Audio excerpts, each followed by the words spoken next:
জুলাই সনদ বাস্তবায়নে রাজনৈতিক দলগুলোর যুক্তিতর্ক এখন চূড়ান্ত পর্যায়ে। সবাই জুলাই সনদকে শক্তিশালী করতে চাইলেও এর বাস্তবায়নের প্রক্রিয়া ও পদ্ধতি নিয়ে মতপার্থক্য কাটেনি তাদের। জুলাই সনদ যেন সংবিধান সংশোধনে আইনি বাধা হয়ে না দাঁড়ায় সেদিকে লক্ষ্য রাখার তাগিদ বিএনপির। জামায়াত ও এনসিপি চায় সনদকে সংবিধানের সাথে যুক্ত করে দিতে। রিপোর্ট করছেন ফররুখ বাবু। রাজনীতির নানা সংকট কাটিয়ে অবশেষে জাতীয় জুলাই সনদের খসড়া দৃশ্যমান। খসড়ার সাথে একমত রাজনীতিকরা তর্ক বাস্তবায়নের পদ্ধতি নিয়ে। জুলাই সনদের আইনি বাধ্যবাধকতা এবং সংবিধানে সংযুক্তিতে টেকসই এই দুইটি দিক নিয়ে তর্ক রাজনৈতিক দলগুলোর মধ্যে।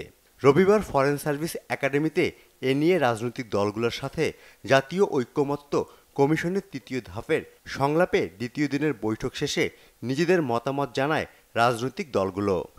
জুলাই সনদে সই করতে বিএনপি প্রস্তুত এমন কথা আবারও জানিয়ে দলটির স্থায়ী কমিটির সদস্য সালাহ উদ্দিন আহমেদ জানান, জাতির কাছে জুলাই সনদ যেন প্রশ্নবিদ্ধ না হয় সেজন্য সুপ্রিম কোর্টের পরামর্শ নেওয়া যায়। নির্বাচনকে সংস্কার ও বিচারের সম্মুখীন না করার পরামর্শও তার। আমরা জোর দিয়ে বলেছি যে আগামী ফেব্রুয়ারির প্রথমার্ধে অবশ্যই নির্বাচন অনুষ্ঠান হতে হবে, এটার কোনো বিকল্প নাই। এবং নির্বাচন কোনো কিছুর উপরে কন্ডিশনাল নয়, নির্ভরশীল নয়।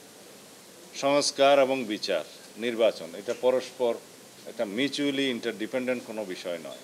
নির্বাচন হতেই হবে, সংস্কার চালু থাকবে, বিচার কার্যক্রম অব্যাহত থাকবে। যদি নির্বাচন অনুষ্ঠানে কোনো অনিশ্চয়তা দেখা দেয় কোনো না কোনোভাবে, তাহলে পরে সেটা আমাদের জাতীয় নিরাপত্তার জন্য হুমকি হবে, এমনকি সেটা আঞ্চলিক নিরাপত্তার বিষয়ও হয়ে দাঁড়াবে। তবে জুলাই সনদের আঙ্গিকে নির্বাচনের তাগিদ এনসিপি এবং জামায়াত ইসলামীর।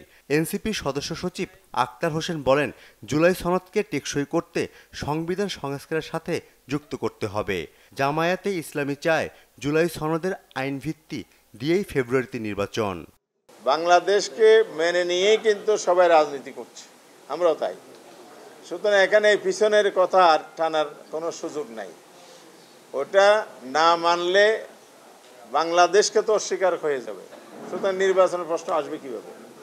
আর জুলাইটার হুবহু এরকম না হলেও জন আকাঙ্ক্ষার জায়গায় এই স্পিরিটটা এমন জায়গায় উচ্চ পর্যায়ে চলে গেছে যেটা ধারণ না করে ভবিষ্যতে আসলে রাজনৈতিক পথ চলা কঠিন।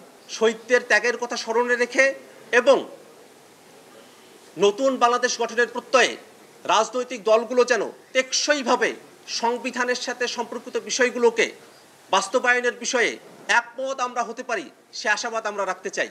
সনদ বাস্তবায়ন নিয়ে নির্বাচন যেন বাধাগ্রস্ত না হয় সেদিকে নজর রাখার আহ্বান বিভিন্ন দলের নেতাদের।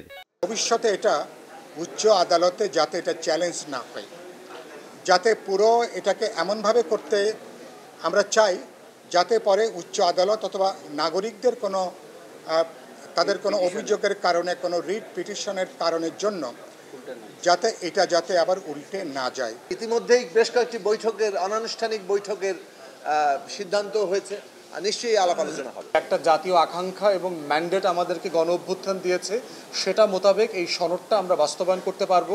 পরবর্তীতে ক্ষমতায় আসার পরে যদি কোনো দল এই জুলাই জাতীয় সনদ বাস্তবায়ন না করে অথবা ভায়োলেট করে, এতে করে যাতে সেই সরকারের ক্ষমতা অবৈধ বলে বিবেচিত হয়। রাজনৈতিক দলগুলোর সাথে চলমান আলোচনাকে দেশের ইতিহাসে এক অভূতপূর্ব অধ্যায় হিসেবে অভিহিত করেছেন জাতীয় ঐকমত্য কমিশনের সহসভাপতি অধ্যাপক আলী রিয়াজ।